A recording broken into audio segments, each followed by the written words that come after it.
বিএনপির সিনিয়র যুগ্ম মহাসচিব রুহুল কবির রিজভী বলেছেন, শেখ হাসিনার অধীনে কিয়ামত পর্যন্ত সুষ্ঠু নির্বাচন হবে না।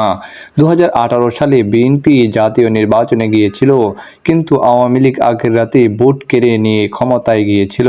বিএনপির মতো এত বড় রাজনৈতিক দলকে 5টি আসন ধরিয়ে দিয়েছিল।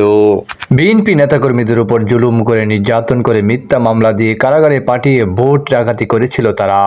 তিনি বলেন, জনগণ সরকারের পতন চায়, ভোটের অধিকার চায়, মত প্রকাশের স্বাধীনতা চায়। এভাবে জুলুম করে আর ক্ষমতায় থাকা যাবে না। সারা দেশে চলমান তীব্র তাপদাহে অতিষ্ঠ নগরীর পথচারীদের মধ্যে বুধবার ঢাকা মহানগর উত্তর বিএনপির পক্ষ থেকে খাবার, পানি, স্যালাইন বিতরণ কর্মসূচিতে তিনি এসব কথা বলেন।